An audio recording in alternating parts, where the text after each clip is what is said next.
Bienvenidos a Fotograma 24. El día de hoy responderemos una de las preguntas que ustedes me dejaron en la caja de comentarios de YouTube. Si te gustaría hacer la siguiente pregunta en un próximo video, me puedes escribir a través de Instagram o Twitter como davidarce-2, en la página de Facebook de Fotograma 24 o aquí mismo en la caja de comentarios de YouTube. Y bueno, en esta ocasión, Octavio Olvera 5628 nos pregunta lo siguiente. Gran video, David. ¿Valdría la pena también hacer otro video de subwoofer para entender las diferencias entre front firing y down firing? Seguramente algunos de ustedes jamás han escuchado los términos front firing y down firing, pero estos términos son para describir el diseño de un subwoofer. Hay distintos diseños en la industria del cine en casa que te permite alcanzar ciertos objetivos en cuestión de subwoofers. Y aquí estamos hablando más allá que simplemente de los puertos bass reflex o un subwoofer totalmente sellado. Si tú no sabes cuál es la diferencia entre un subwoofer bass reflex o un subwoofer sellado, te voy a dejar un video donde lo explico, sus ventajas y desventajas. Pero ahora hay otro tipo de diseños que se mezclan tanto con subwoofers sellados como con subwoofers bass reflex. Vamos a comenzar con, por ejemplo, el subwoofer de Sonos. El subwoofer de Sonos, si lo han llegado a ver en los catálogos, es simplemente un cuadrito que tiene un orificio internamente. Lo que van a encontrar en este subwoofer es que dentro de ese orificio que está en la parte de en medio, los dos conos se están viendo mutuamente. Lo que sucede es que los conos, al verse mutuamente, logran distintos objetivos. El primero es cancelar las vibraciones mecánicas que suceden en la caja acústica. Entonces, si tú pones un vaso de agua sobre el subwoofer, te vas a dar cuenta que no se mueve para nada. Otro beneficio de este tipo de diseño donde los conos se están viendo mutuamente y tienen un orificio en la parte del centro es que cuando ambos subwoofers o ambas bocinas generan aire hacia afuera, ese aire sale por ese orificio hacia el frente y hacia atrás. Y esto da una cierta flexibilidad en cuestión de instalación, pero pues al mismo tiempo también genera una cierta extensión extra en las frecuencias más graves. Entonces es un diseño interesante y funciona bastante bien. Y ahora vamos a hablar de los subwoofers front firing. Front firing en español literalmente significa que disparan hacia el frente. Entonces es el tipo de subwoofer que más comúnmente vemos en las salas de cine en casa o en las salas de música. Y es un subwoofer que es una caja acústica, ya sea bass reflex o subwoofer sellado, pero que apunta hacia el frente. El subwoofer está instalado en la cara frontal y tradicionalmente el amplificador está en la parte trasera. La salida de aire igualmente apunta hacia el frente. Posteriormente tenemos los down firing. Los down firing son subwoofers que apuntan hacia el suelo. Entonces hay subwoofers donde tenemos la caja acústica, igualmente el amplificador está en la parte de atrás, pero en la parte inferior donde van los pies tiene el cono instalado boca abajo. Y entonces cuando genera las frecuencias graves se mueve de arriba hacia abajo en lugar del frente hacia atrás. Nuevamente este tipo de diseño puede ser tanto con salida de aire bass reflex o puede ser totalmente sellado. Pero ahora, todavía para complicar un poquito más las cosas, también existen los subwoofers híbridos. Hay subwoofers que son, digamos, bass reflex, apuntan hacia el frente, lo que los haría front firing, el cono apunta hacia el frente, pero la salida de aire apunta hacia abajo, en lugar del lado, la parte superior o la parte trasera, apunta hacia abajo. Nuevamente, esto es un híbrido. Y ahora, ¿cuáles son las ventajas y desventajas de estos tipos de diseños? Bueno, pues yo he tenido bastante experiencia con los distintos diseños porque precisamente tenía esa duda. Entonces, cada vez que yo compraba un subwoofer, buscaba un diseño diferente si el anterior no me había llenado del todo. Entonces, actualmente yo tengo dos subwoofers SBS. Son totalmente front firing, apuntan hacia el frente y la salida de aire la tienen hacia el frente.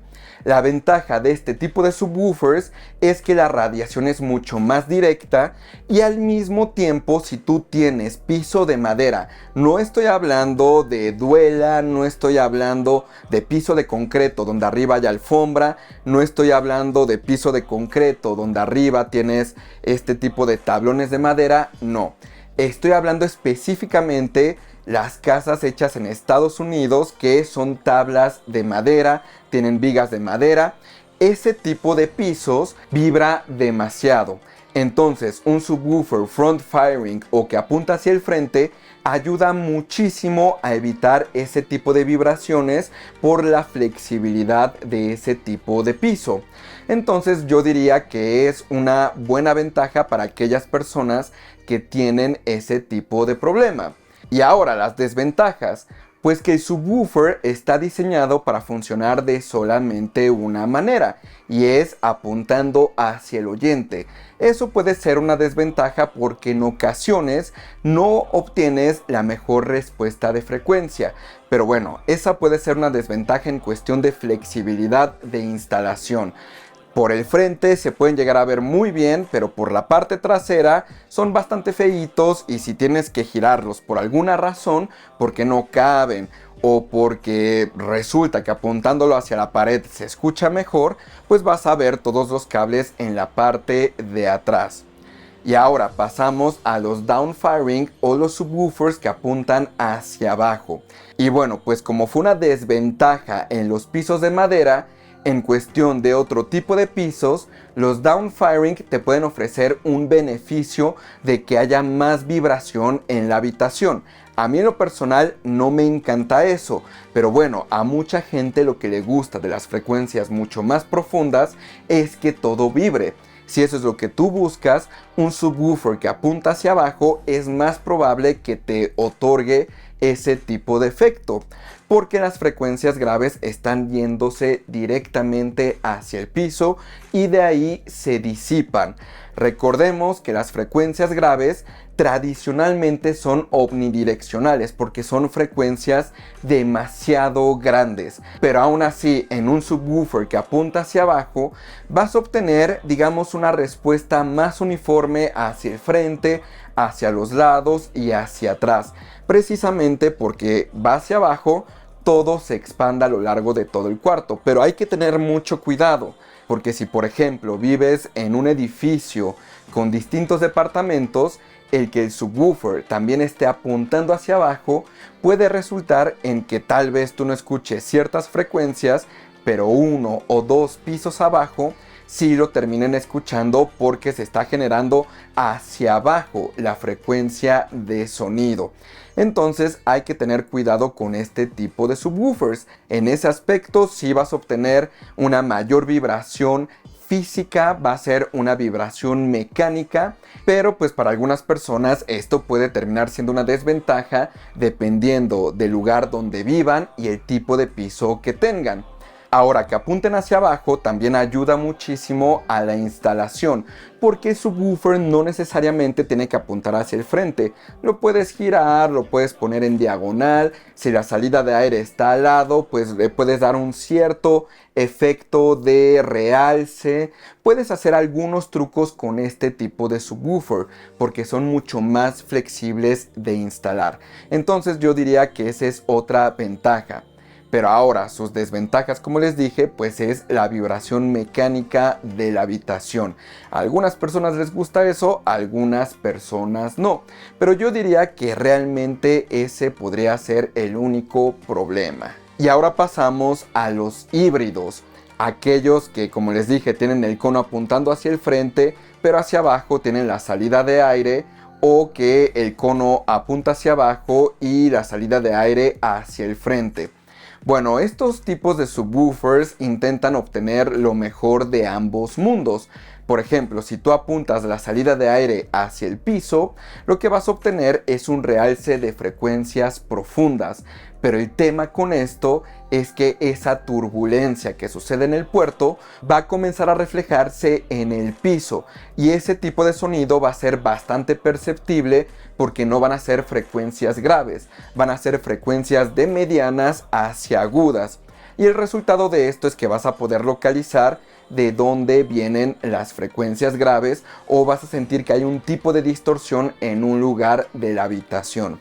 Por otro lado, hay subwoofers que tienen la salida de aire hacia el frente, y eso va a lograr que si no estás tan alejado del subwoofer, sientas la diferencia de presión en la habitación, porque esa salida de aire, como les digo, está generando presión que está expulsando el cajón acústico. Entonces, eso podría ayudar en algunas circunstancias, pero igualmente, si esta salida de aire es demasiado notoria, va a terminar distrayéndote de las frecuencias graves. Pero ahora, como en todo, hay subwoofers que son demasiado buenos y hay subwoofers que son muy malitos, independientemente del diseño. Entonces yo no diría que necesariamente hay un tipo de diseño que es mejor o es peor. Simplemente es el que mejor se adecue a tu situación. En un edificio de departamentos no es una gran idea poner un subwoofer que apunte hacia abajo. Entonces, como les digo, depende cuál es tu situación.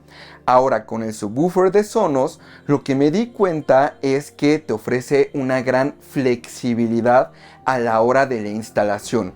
Aún así, tienes que hacer tu subwoofer crawl, o que es el arrastre del subwoofer. Eso significa que vas a poner el subwoofer en el asiento donde tú vas a escuchar la música, las películas, y te vas a arrastrar por toda la habitación viendo cuál es el mejor lugar para ese subwoofer, escuchándolo mejor dicho. Vas a notar que en cierto lugar el subwoofer es más potente, uniforme y preciso, y ahí es donde debe de ir el subwoofer, y ya lo pasas del asiento donde ves películas a esa posición. Ya después platicaremos a fondo acerca de la instalación de subwoofers, pero bueno, el subwoofer de Sonos ofrece mucha flexibilidad porque tiene salida hacia el frente, o mejor dicho de los lados, dependiendo de cómo vean el subwoofer, y al mismo tiempo esta salida de aire te permite tener un reflejo tanto en paredes, eso genera un realce en frecuencias graves, o contra ciertos muebles. Entonces la flexibilidad de instalación es bastante, pero bastante buena.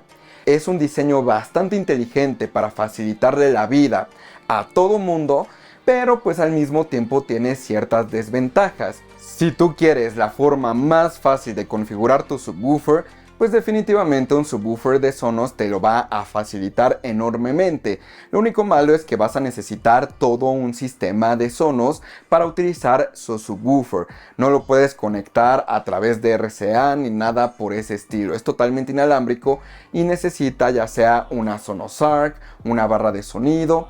Necesita un sistema verdadero de Sonos, y eso puede ser una limitante para mucha gente.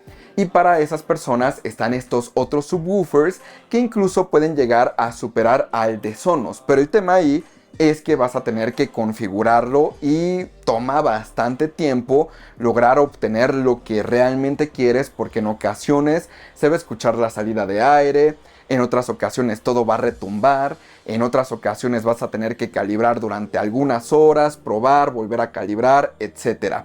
Con el de Sonos pues es muy rápido porque solamente haces TruePlay y realmente te configura la mayoría.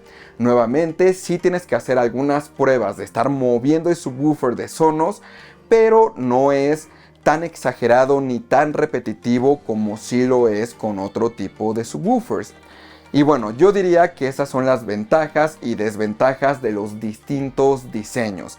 Espero con esto haber resuelto su pregunta. Recuerden que me pueden escribir a través de Instagram o Twitter como davidarce-2, en la página de Facebook de Fotograma24, o aquí mismo en la caja de comentarios de YouTube. Soy David Arce y nos vemos la próxima.